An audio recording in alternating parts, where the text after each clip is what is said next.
Hello, my friends. I am Cindiola with Sacred Garden Yoga. Welcome back to our channel. Today, I have the beautiful Stacy Wilson with me. She's the owner and founder of Willow Winds Yoga in Idaho. And she reached out to me, I don't know, maybe a couple of months ago or so, because she's doing a research paper. She's a student over at University of Idaho, and she's doing a research paper on the effects of the pandemic on yoga studios and the yoga industry in general, right? Is that right, Stacy? Yes. You said you've interviewed about 100 so far, different yoga studio owners and people who are in the industry of yoga. She reached out to me to interview me as well, to get used for me to be a part of her research information. And so I thought, well, let's record this because part of even surviving something as a business, as a yoga studio, especially as someone who's in the business of personal growth and spiritual development and all that stuff. I mean, the pandemic pretty much put every single one of us in the throes of that.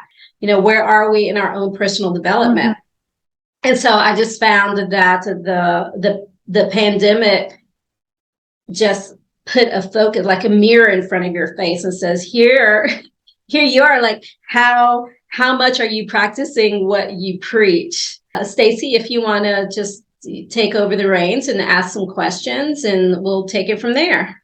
Yeah, sure. Glad to be here. Yeah. One of the first questions I usually ask, and it can be really simple, is to rewind back to early 2020 and tell me what you had to do to adapt to closing down and during lockdown and how you survived that. Well, the main word there, Stacy, as you said, is adaptability. It was all about adaptability. I was in Peru when all this crazy pandemic stuff was going on. Like in, I think we flew back to the United States from Peru. It was something like March the 12th. I'm not sure exactly the dates, but we came back to the country March the 12th, and then they shut down the country like March the 15th or something like that. It was like 3 days later. So I was literally out of the country when so much of the stuff was going on. I was visiting Peru because my grandmother was having her 100-year birthday celebration. So when we got back, we just pretty much were in the throes of it. I own a small business, and my husband also owns a small business. So we were just so glad that we made it back into the country before they actually closed it down. Otherwise, we would have been stuck in Peru for like 6 months or so. And at the time, I was really fortunate that I was working with someone. She was mentoring me because I was resetting some things up within the yoga studio. Anyways, I was resetting up some pricing and all this, just doing some logistical changes to the yoga studio. So I was already working with someone.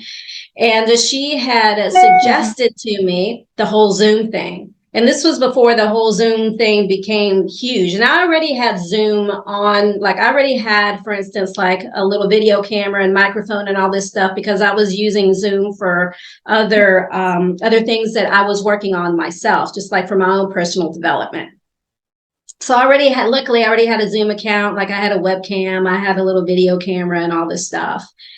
And she pretty much said to me, it's like, yeah, you can start offering some Zoom classes. And pretty much, I mean, when I got back, it took me, like I said, they closed down the country probably about 3 or 4 days later.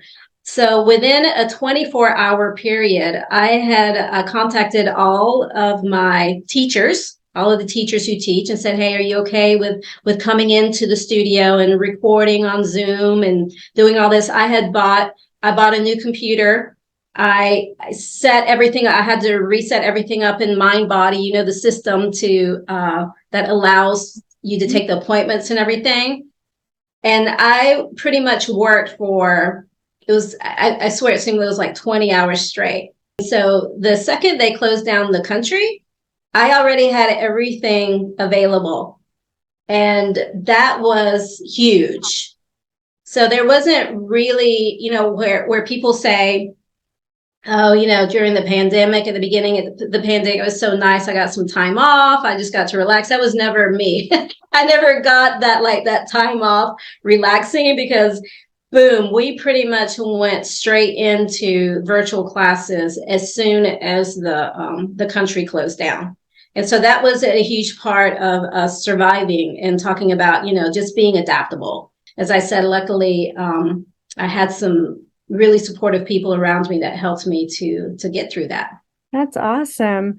Did you find doing Zoom a great experience, considering you already had things set up, in comparison to in-person classes? How did you feel about doing Zoom? It was definitely, it took some getting used to.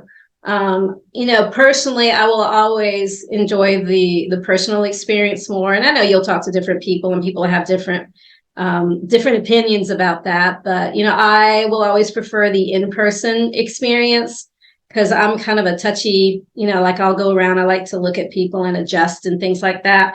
Mm-hmm. But I found that the Zoom experience was great though in accommodating, especially people that started coming into class who moved out of town, for instance, and they didn't have access to us before, but then they Yeah. had access to us now. So there's a lot of beautiful things that came from from the Zoom experience.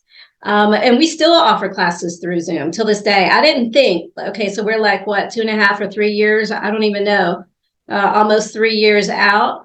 And we still offer classes through Zoom because we still have people that come in and take our classes that are far away, or it's just easier for them to manage. So our classes right now are Mm. hybrid. Most of our classes are hybrid. So we offer them in studio and we offer it through Zoom simultaneously. And I would have, in 100 years before the pandemic, if you would have asked me if I would have ever considered doing something like that, I would have been like, no, it wouldn't have even crossed my mind. But it's just what happens, right? So yeah. One of the questions I wanted to ask is, do you think that yoga studios should have been essential, considering you could go to the grocery store and you could touch produce that other people had touched, go to the gas station and things like that? Do you think that yoga studios could have been essential?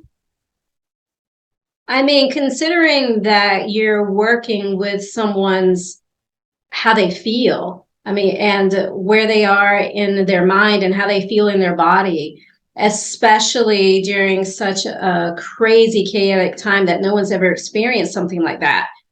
To have something like yoga available for people to use that as a way to just, move through the experience and find some calm and find some understanding and Mm-hmm. to just be able to navigate through the experience without going crazy. And when you look at it from that point of view, then yeah, sure, it's essential for people's just quality of life. Because Right. the because just the isolation that people went through and what that did to the quality of life and the quality of the mindset. It was a time when we needed yoga the most. I So agree. at least I was glad that there were a lot of spaces and places and yoga studios that were offering it, though at least online. But there's nothing like the in-person experience too. And I understand. They were concerned about the spread and all that, and that perhaps some precautions needed to be taken because of that. But yeah, at least online or something, just the practice of yoga and helping people get through the experience. I mean, I think that part is definitely essential. Still is. What do you think Hmm. would have happened if yoga studios pushed back and said, you know what, this is scientifically proven to be a very effective thing for mental health, for physical health, and all this other stuff, which, you have the CDC saying all this scientific information about COVID-19 and the effects. What do you think would have happened if yoga studios just pushed back and said, no, we're going to stay open? We're going to do what we've been doing, and we're going to stay 6 feet apart, use the masks, and just wash our hands. I don't know, because the whole thing was so controversial. And that was the thing. I mean, the fact that the country got so polarized and divided, Mm, especially within the yoga community. Like within the community, the yoga community itself was highly polarized. I mean, there were a lot of yoga studios who were very much for the mandates. hmm So, you know what I mean? So it was a very polarized time. And I guess it still is, it is kind of polarized, but it's certainly died down. And it Right. was so controversial that I don't know, like you saw what happened when people just did pushback on social media or anything else, how everything got very censored and very, I don't know, it just got very weird, where you weren't necessarily going to even get support from the people. You know what I mean? It would have been one thing if you would have gotten a majority of support from the people, but that wasn't the case, because there were a lot of people who were just like, no, no, no, no, you must close down. You must, just even within the yoga community itself. So I don't know if fighting back would have done anything at all, because there was so much polarization and controversy around the whole thing. You know what I mean? Yeah, absolutely. Out of the 100 people I've interviewed, only one person told me that they were not vaccinated, and a lot of yoga studios required vaccination. And it's interesting that the yoga industry supported the pharmaceutical industry. How do you feel about that? I mean, to each their own. I was more of just fighting for personal freedom. If Mm-hmm. you wanted the vaccine, if you felt that that was what you needed, if you wanted to support that within your community, then fine.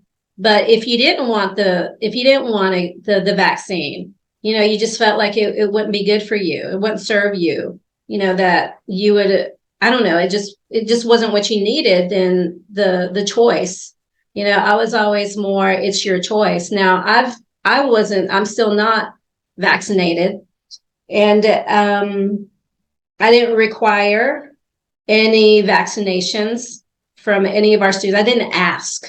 I just simply didn't ask. Now I did do the mandates where, actually, when I never required masks at the Nice. studio. It was always optional.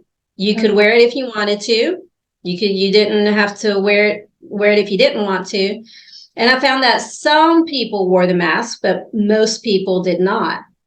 But I also found that people who were more for the mandates, that they probably weren't going to come to my yoga studio specifically. You know what I mean? That they would probably find their way somewhere else.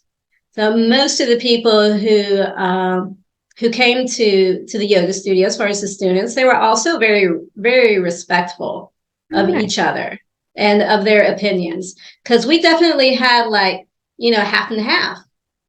There were some, we didn't talk about it much. I didn't really allow it to be a space for where we would talk about that, because it was such a heated subject, and I didn't want to bring that into a yoga class when people were trying to find some peace and calm. Mm-hmm. So we didn't really allow much conversation around, are you or aren't you, or why aren't you, or why are you, or anything like that. And I found that, till this day, the students were just so respectful of each other. And it was, I would say in our yoga studio, it was pretty much half and a half. There was about half that felt fully, like, for the mandates, and there was a good half that were like, no, I don't want to, do the vaccinations or anything like that. And it just worked, and I did, like you said, I didn't require the mask, but I did require the spacing. And we're a Mm-hmm. tiny studio. So Yeah. that only meant that we could only allow, like at the beginning, like 5 people in the Wow. studio space. And then the rest was like virtual. But at the very beginning, I found that most people were more comfortable in the virtual space. Interesting. And, less people, it's like it just ended up working out. And then as, the years went on, people got more comfortable. Then they started to come back to the studio. But it was never forced, never forced anyone to obviously force them to come back or force them not to come back. It was just very much do what you feel is right for you, what is right for your body, and let's just all support each other in that. That was basically what I supported within the realm of the beginnings of all that. That's a great perspective because I think that's great. A lot of people required vaccines. They had to have their vaccine card. And I think people feel more freedom when they have the freedom to choose and personal civil liberty, sovereignty, things like that. Uh, when you got back into the studio, did your numbers decline, or were you able to get back to your original numbers that you had pre-COVID? Took a while. I mean, we had, like I said, we could only limit the space, and it was also a matter of comfort too. That I was sensitive to what people felt comfortable. Like, before we could pack people in like sardines, like mat to mat, Yeah. and people were okay with that. I mean, still till this day, I can feel people are still uncomfortable with that. You know Wow. what I mean? So the yoga studio, the numbers that we allow in there are still less than what they were before, just so that we can accommodate a little space. You just feel it, like you just feel it naturally. People want a little bit more space, and so the numbers are still a little less than what they were before. We're not like mat to mat like we used to be, Yeah. but we're definitely closer in than at the beginning. Yeah, there's still a little sense of I still want a little bit more of my personal space. And I don't know how long that's going to take to go away, honestly. Like, after a while, I don't know if just people have gotten used to that or what. So, yeah. There But we'll might be see. We'll see as things continue to yeah. to to move on with time, how that continues to adjust. Yeah, absolutely. Yeah, the fear is a huge thing, they don't want to get sick. So I can understand Mhm. that. One of the questions I came up with recently is, if do you think if this happened during the 1960s and 1970s, the approach would have been different with the way people responded due to all the protesting with the Vietnam War and women's rights and civil rights and things like that? Do you think that things would have been different? Yeah, totally. Not only that, but all the social media that there is this day. I mean, if you even look back at the 1980s when the HIV pandemic came along, Yeah, I mean, that was in the 80s, and that was a big deal. I mean, HIV had like 100% mortality rate. Like, think about that. 100% mortality rate. If you got HIV back in the 80s, you would die. I mean, that was huge. I remember growing up with that, and I was, and I'm usually not scared too much of things like that, but that actually made me go like, like this, and look at the difference of how we responded to HIV versus to how we responded to the recent pandemic. oh I yeah, mean, it's people, just like totally different, totally absolutely. different. There wasn't like a weird feeling or a sense of agenda. At least that I remember. I mean, I don't know, but I was like middle school, high school during the HIV things, but it just Okay. had such a totally different feeling for and that was for a virus that was so much worse than this one that we just had. So Yeah. much more potent and deadly. And one of the things I've been researching is, and I've discovered is the hospital system that we have in our country is more privatized. And so that limited access for people in poverty and marginalized groups in our country. And so that caused a lot of death as well, which was very eye-opening for me. Um, and so, yeah, it's just been a wild ride for everybody. Everybody had to adapt in so many different ways. And I think the ones that kept going, like you just have heart and soul. You just keep pushing through. You don't just give up. You went right to Zoom, which is what a lot of people did, of course. And Mhm. that helped you get through. And I think that's awesome. So, yeah, COVID-19, what a wild ride. Um, do you think the vaccine is a valid thing that people needed to do to lower the COVID-19 deaths? I don't know. I mean, that's a great question, isn't it?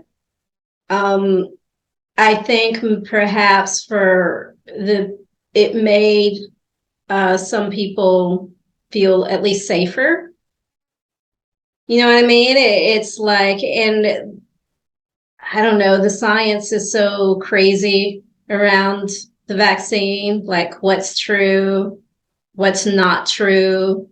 So, Right. it's kind of really hard to say how effective it was. I mean, I guess for some people, they would say that it was very effective, that they were very glad that they got the vaccine and they felt like it helped them. And some people will say that they felt like it helped the country get back out, because it did help people feel more safe. But in the end, it seems like it's not going anywhere. Like the virus isn't going anywhere, No, it's still, and it's doing its thing. That's what new viruses do. It's still gonna do its thing, and I think it's just gonna take some time for it to do its thing, like most viruses do. Like the idea that you could just wipe out the virus within a year or something like that. That didn't seem very. I studied biology, and I was always fascinated with like I would always read books about the plagues and all that stuff. This is a subject that has fascinated me since I was like a teenager, like oh, plagues and viruses and things. And so I would always like read books about all the different, just as a out of my own curiosity. And when you look back at the history of it, it's mhm, like, you know, there wasn't very many. I don't know of any of them where like a virus was just wiped out within 1 year or 2 years with a vaccine. You know what I mean? It's like everything that was like small, when you think about smallpox and the measles and the mumps and all that, right. how long it was around and how long the vaccines were around and how long it actually took for that to get some control over that. It took a long time. Yeah. And the And vaccines came, so, the COVID is what, like 3 years old. yeah, something like that. And so it's kind of just still doing its thing. I mean, the good thing is that at least it's not as potent as it was before. I mean, I know people are still getting sick, but they're not getting as deadly sick as they were before. And that's usually, what a lot of viruses like this will do. Yeah, that's what the Spanish flu did eventually. Oh, okay. They say that most cases of the flu that we get now are variants of the Spanish flu. It just got it wasn't as potent. It just got like kind of weaker Oh, over the years. So, I mean, who's to say what the vaccine? I don't know. I just didn't feel like it was right for my body with it being so new. yeah, The fact that it was still a trial. yeah. And that, for most other vaccines before, how long did they need? Like, how long were the trials? At least a couple of years, 2 or 3 years or something. Up to 10 years. up to Yeah, 10 to 15 years to create a vaccine that's effective. You know, and right. the one thing is we don't know what the long-term effects are of the vaccine. We have long COVID that people have get dizzy and their lungs are still compromised and things like that. But we don't know the future because this is affecting our DNA, the mRNA, I think it was, that's what you call it, right into our cells. And so I think there's the scientific information that you hear on media like CNN, Fox News, and things like that. But I'm wondering if people are starting to go, okay, what other information is out there? What are the people saying? What are the different perspectives on this? And Mm-hmm. I'm wondering if they are realizing that there might be an alternative. And affecting the yoga industry I mean, the yoga industry is a $16.9 billion business. And I know a lot of the corporate yoga studios have shut down, like Core Yoga, I think it is. And so they got impacted greatly. Actually, people from all over the world, yoga from all over the world, people's practice, they stopped practicing. Um, Teachers quit or they just went to Zoom on their own, things like that. And so I'm curious if the yoga industry, that not just the studios, but like mat companies, yoga pants, essential oils, if any of that got affected, or if people during their lockdown time I've seen tons of really inexpensive online trainings, which are approved by the Yoga Alliance now, which they didn't approve before. If that has increased, if people started taking care of themselves, and then if the people didn't go back into the yoga class, what are they doing now, do you think? Mm-hmm. No? Yeah, I know. I think it affected the whole entire fitness industry for sure. I mean, it took a big hit, and yeah, I definitely did notice some people who quit taking classes, and they quite, some people just came right back to it, and then others are like, you kind of see them going in and out. It was almost like it cut them from their routine. You know what I Yeah. mean? And so now, yeah, I mean, I don't know, like some of the people that I don't see what they're doing, but yeah, the increase of what's available online. I mean, that has definitely took a boom, right? It increased a lot. But what I found really interesting too is like I would get like you would get the emails like from Yoga Alliance or some of the bigger the corporations like that. Mm-hmm.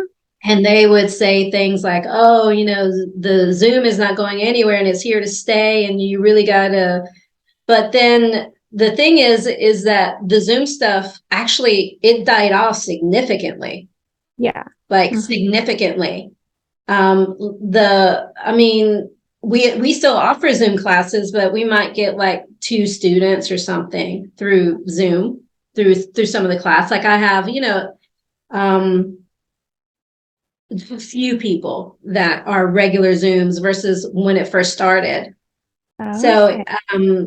it was interesting to see how that, like what people predicted, like, oh, you still got to do all the Zoom stuff because that's going to be, and I think, for some people it probably did, but I think for the yoga studio itself, for the studio itself, not necessarily like the individual yoga teacher. Like I think it certainly did something to broaden the horizons for the individual yoga teacher, but for the yoga studio itself, I mean, I think we're still one of the very few actual yoga studios that still offer Zoom classes because it kind of, disappeared. Yeah. And there's probably I don't know if people. you found that with your research with yoga studios. Are they still are most studios still doing Zoom classes, hybrids, or? A lot of them still are. A lot of them say that they're going to continue. I talked to ashram in BC, British Columbia. And she said it just enhanced her business and she's making more money than she made before. And I thought that was interesting because I've also talked to people who their Zoom has died down, but a lot of people are going to continue with it. So I'm wondering what the future of yoga is going to look like. What do you think? I don't think that you can ever take away through the personal experience. There's just something that comes from community and being in a room full of people and you're actually sharing the same space.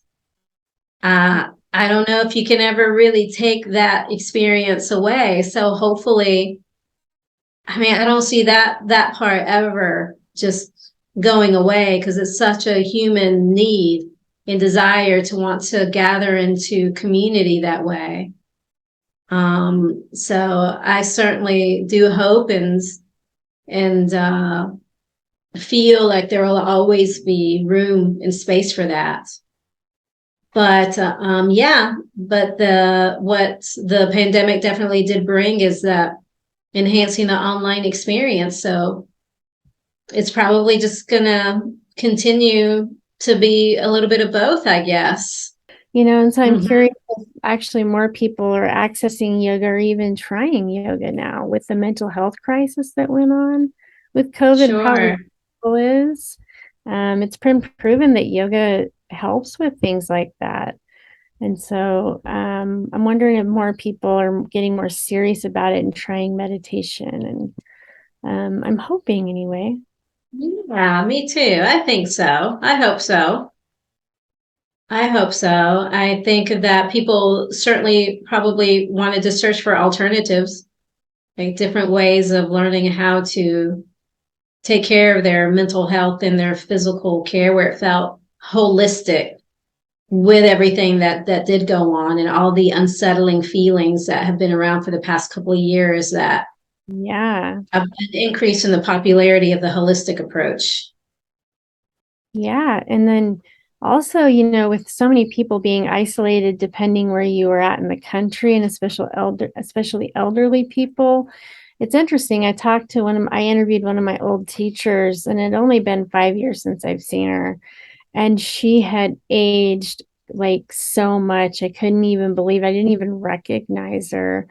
So I think that really impacted the elderly community being so isolated and just needing that connection. And so that's why I think yoga studios should have been essential because I think that people need that connection, like you said, Mm-hmm. that in-person connection.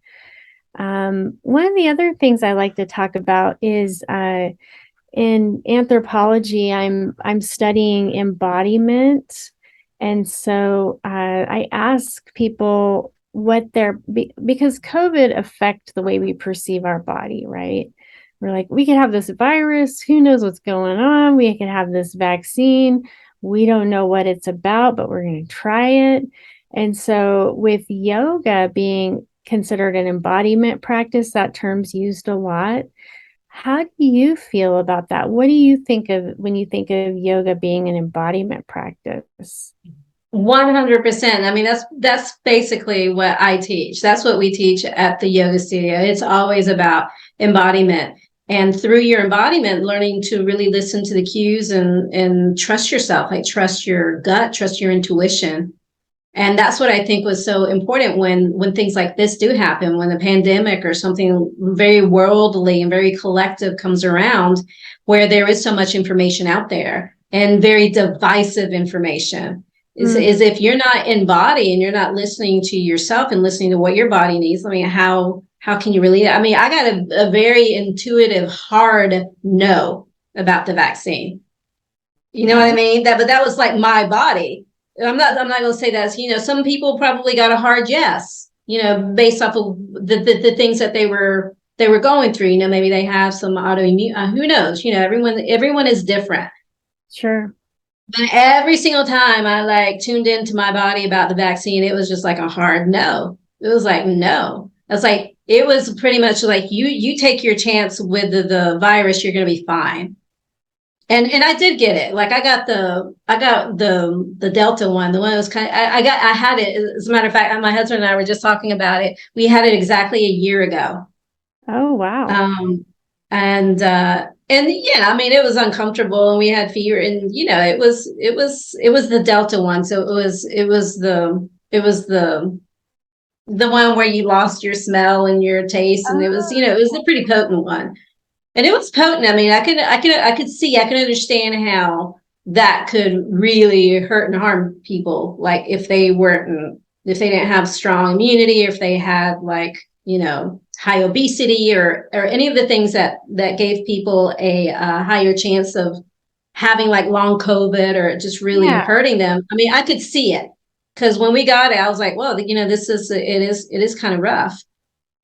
But even so, you know, even after having it and everything, I never felt like, oh, I should have gotten the vaccine. It was always like a hard no for my body. And it was always a hard no for my son too. He's 16 Mm, years old. It was almost like a double hard no. Like it was a hard no for me, but when I would like feel in and just kind of tune in to, yeah.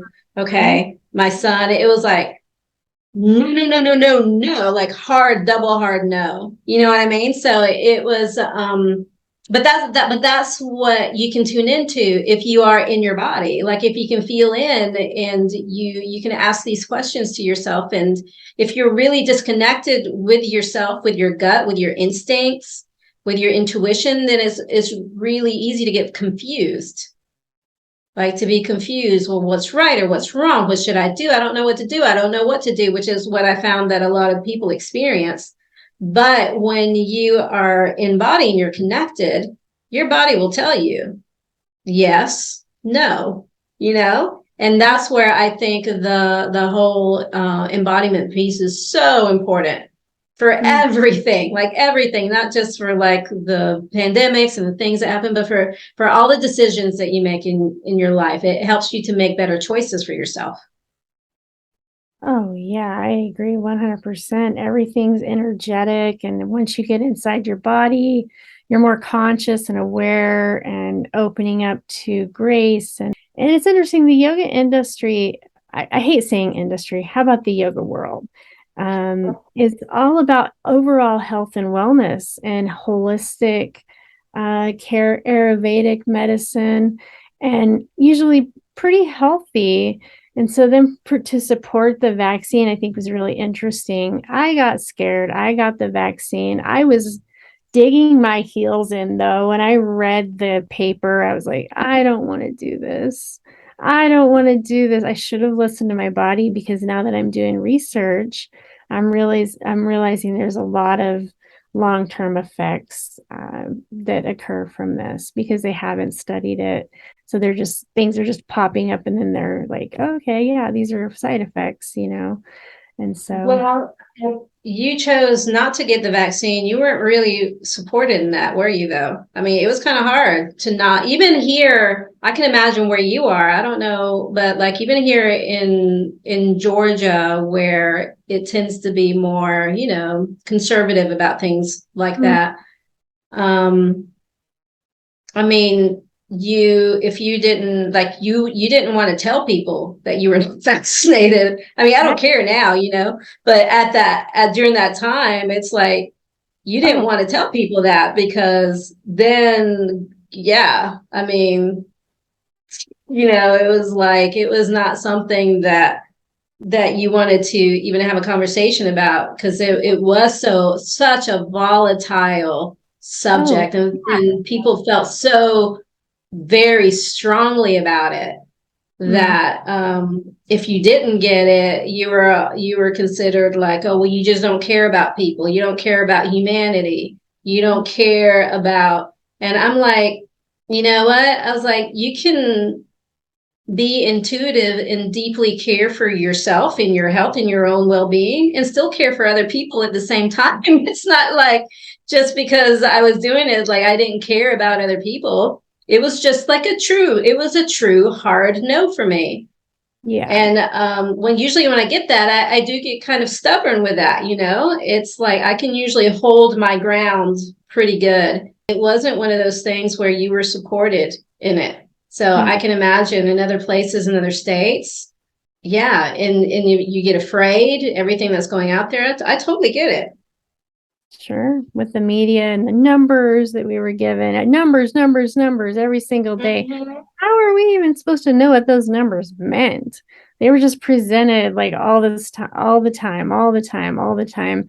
And like you said, the nation was completely divided. And I think the people that didn't want to get the vaccine, they wouldn't let people into yoga studios. They were ostracized. They were like put into Exactly. this category. You're a hillbilly. You're a Republican. You're conservative. And if you do Exactly. get the vaccine, you're a Democrat and you're looking out for the safety of others and the collective of everything else. And so what about Yeah. the middle? What about the middle people? You know, there I think there were middle people Mhm. that just didn't want to say anything because they didn't want to get the pushback from anybody. And I think there was probably a lot of middle people, middle ground, you There's a know. lot of middle ground people that just, yeah, they stayed more quiet about it because exactly, you didn't want to get pulled into the drama of the whole thing. So I'm just glad a lot of that has softened up, at least, that there's not so much of that going on anymore. Yeah, I think the fact that people don't have to wear masks, that was such a huge deal. And people were fighting back against that. And, I think that was huge. People wearing masks in their cars, which I thought was interesting. And when Mm-hmm. you're in yoga and you're wearing a mask, when you're doing the breathing, that is really hard to do. I mean, didn't wear a mask. I don't wear a mask when I didn't wear a mask when I do yoga. And I can only imagine what that would feel like just trying to wear a mask when you're doing the pranayama Mm-hmm. or whatever. It just kind of goes against what it's all about. And then I did keep track of because we're a smaller studio anyway, so it's easier for me to keep track of who shows up and who got sick and things like that. Hmm. And like everyone, if you treat them like adults, which the people at the yoga studio, we're all, adults, that Sure. they usually make the right choices. If they got sick, I mean, they were very much like, oh, I can't come to the yoga studio. They weren't like, oh, I'm going to show up sick and I'm going to spread this out to everybody. Now, I know there was a whole thing about, well, you don't know if you're, what was it called? Like, you may not have symptoms, you're asymptomatic Right. and you can still spread Yeah. it, like that kind of a thing. I mean, I know that there's that whole argument, which was the big thing about the vaccine, right? Well, you don't know if you're spreading it around and you're asymptomatic and all that stuff.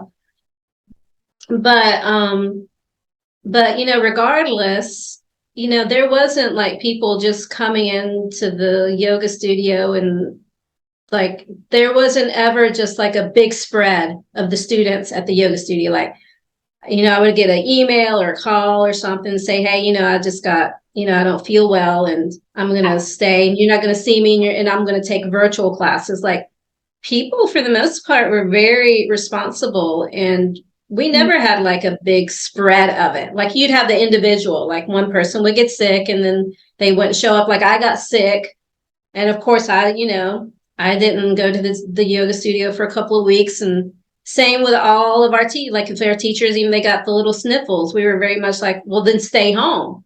Yeah. Everyone was very responsible. And there wasn't ever like a big, like, Sacred Garden COVID spread. That's good. I haven't heard of Yeah. any yoga studios that had that. Like you said, if Mm-mm. they felt bad, then they just go home. And I think Mm-hmm. that's great. I don't know. It also depended on what part of the country you were at. Like New York City, oh my gosh, they got hit so hard because they were in lockdown for so long. The businesses had to be shut down. How long did you have to stay closed?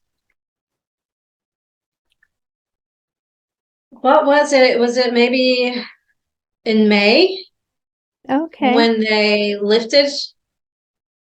the stuff. So it was March, definitely March, like middle March. And I think it went through April. And I think Georgia, they started to lift the closing down part. I think it was in May.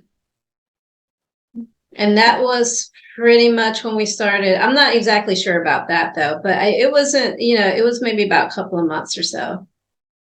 And then we started to let people back in. But like I said, it was like maybe 5 people at a time. Do you think the yoga world has changed as far as the way people perceive yoga? I mean, that's a great question. I mean, perhaps the people who have it in their practice, who've had it in the practice, one thing that I've heard from the people who stayed consistent with it, Mm-hmm. through everything, is how grateful they were for it. So I think if anything, for the people who like stayed with it, they're like, Mm-hmm. oh my gosh, I don't know what I would have done without yoga. It's like it put their practice to the test. Oh, yeah. You know what I mean? It's like it took their practice and it took it to the test out in the real world in a big way. Mm-hmm. And so I think people got an appreciation for it. Like, oh my gosh, I don't know what I would have done if I didn't have the training that I had gotten from yoga, or learning how to breathe, or learning how to self-soothe, learning how to do the things that my personal practice has taught me. So, Mm-hmm. I think a greater appreciation for it definitely came through for the people who really used it and stuck with it. Um, yeah, that's very interesting. Did you have a lot of studios shut down in your area? There were a lot that shut down, but then there were a lot that reopened too, which was actually nice because there was like a whole bunch of yoga studios that shut down. And Mhm. then after it, like new ones opened, and then Okay. old ones opened. So it did, you definitely see some comeback for sure. Yeah, I was talking to someone in New York and she said so many yoga studios shut down, I think 40% or something like that. Yeah, I can imagine in some place like New York where I'm sure the real estate and rent and everything is so much higher too, Hmm. and then they were closed down for so much longer Oh, yeah. that there was like no way. I can't imagine someone being able to survive that. Like if you did, I mean, you must have just really hung in there. Oh, yeah. You had to really fight for it. Yes. You really had to fight for it. And, I was looking at the different states and the amount of yoga studios that got the PPP loans, and it really wasn't a lot in each state. I think being the teachers being contracted or whatever, they don't get a paycheck. I think that caused them not to be able to get the government protection loan, and some people did, which really helped their studio. Some people went into debt completely, just straight up into debt.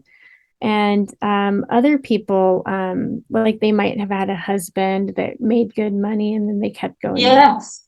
And Mm-hmm. some people just said, you know what?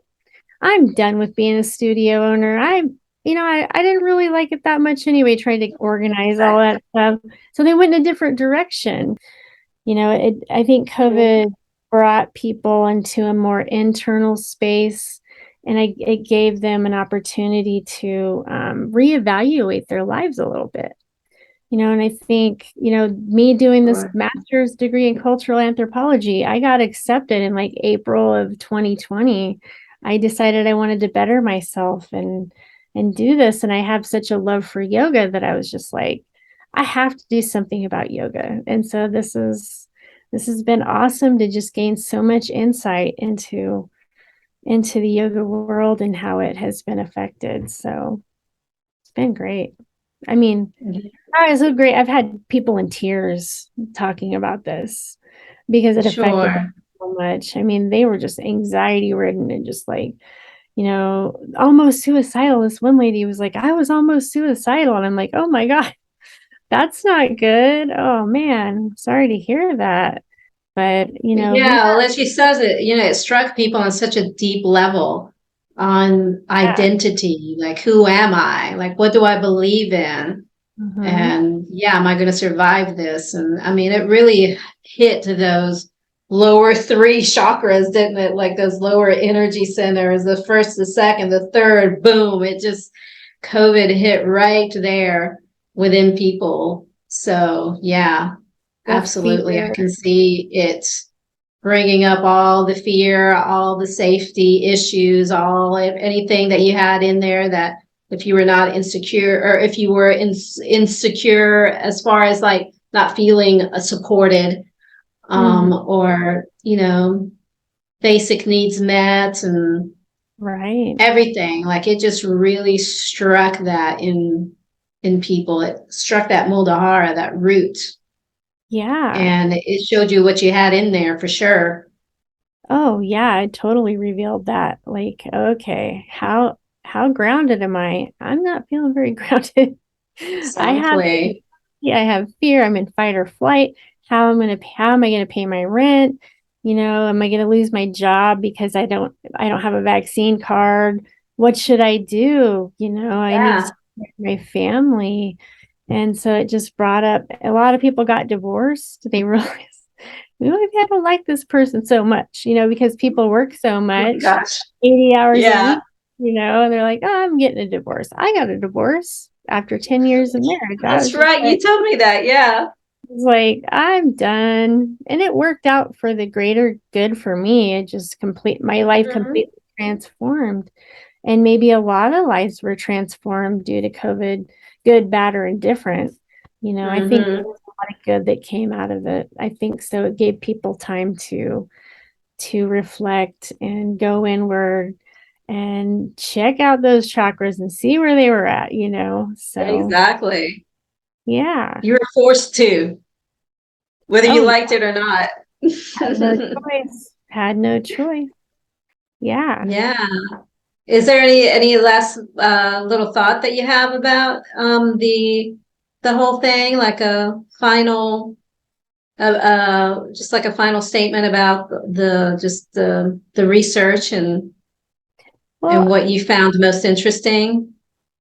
there was a guy that moved from the main street in California because California was very strict. He had his yoga studio on the main street and he had it there forever. So he moved it one street back so he could keep his studio open, which I thought was really clever. And then it didn't work out. And so he went into the marijuana business. That's awesome. That sounds so California. Oh, yeah, definitely. Yeah, California. And a lot of people wanted to move to more conservative states. And a lot of people, Hmm. yeah, there was a mass exodus from New York. We're not dealing with this anymore. I don't care if I'm broke. I'm getting out of here. And so we had a mass, and we get that a lot of people from California and Idaho, actually. And Idaho is not a very populated state. I live in a town of 60 people. And Oh, I my.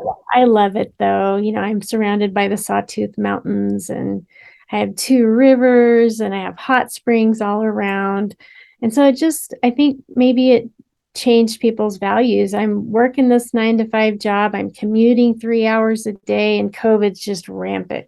I'm getting out of here. I'm done. Mhm. So Yeah. I think a lot of that happened too.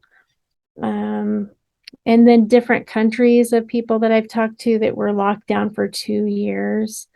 That was Yes. just really hard on them, really hard I on can't them. But imagine that. different countries had different approaches to it. Some people didn't do the lockdown.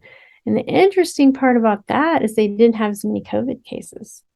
They So had less COVID cases, you said? they had less COVID cases. Yeah.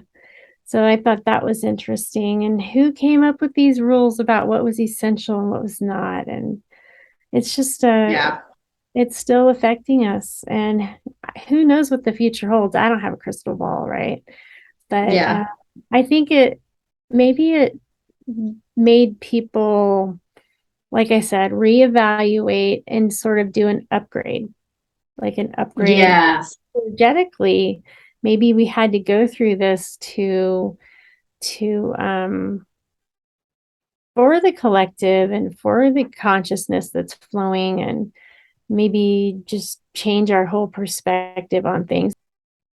Well, we'll see how it continues to unfold, but yeah, I mean, I think like whenever we're hit with anything that is challenging, you know, Mm, especially something like COVID, it just threw us, the whole collective, into the shadow period where you had to really go in and do your internal work. And I think that process, you either did one thing or the other. You either upgraded, you know, up leveled, like you said, yeah. upgraded yourself, up leveled yourself, tried to understand more about yourself, did the internal work, Mm-hmm. or I don't know, you didn't. And then I guess we can only see how that will continue to play out, you know, versus the ones who did the work, versus the ones who are still kind of just, I don't know, doing whatever that they were doing before. You know, Yeah. how is that going to continue to play out as we move on and move forward? Take care of each other a little bit more, you know, and like you said, upgrade and change some things, some for the better, Yeah, not so much greed, but, more just heart opening and things like that. exactly. Well, this was awesome, Stacy. Thank you so much for coming on here and being open to sharing what you found out and asking these questions. I hope that the people who are watching might find some of this information just at least interesting, because I think it's really just fascinating to see how different industries were impacted by what we've been through. And now, like 2.5 or 3 years in, or going on to 3 years in, where we are compared to where we were. So yeah, I yeah, am good stuff. I so love being here and interviewing with you. I do have a group. I'm still wanting to interview people. So I have a group on how COVID-19 affected the transnational phenomenon of modern yoga. So if anybody wants to go in there and even talk about this or do an interview with me, I'd be happy to get your perspective. So, and thank you. Okay. This has been awesome. Yeah, and I'll put her information down in the description box too, her website and all this. So if you want to get in contact, or if you live in Idaho and you want to do some yoga, hey, go see Stacy. Yeah, I'm going to continue on with my yoga journey. That's going to be my life. I'm following it with my heart. So, Great. Well, thank you so much, everybody. Thanks for watching, and we'll see you next time. Bye bye.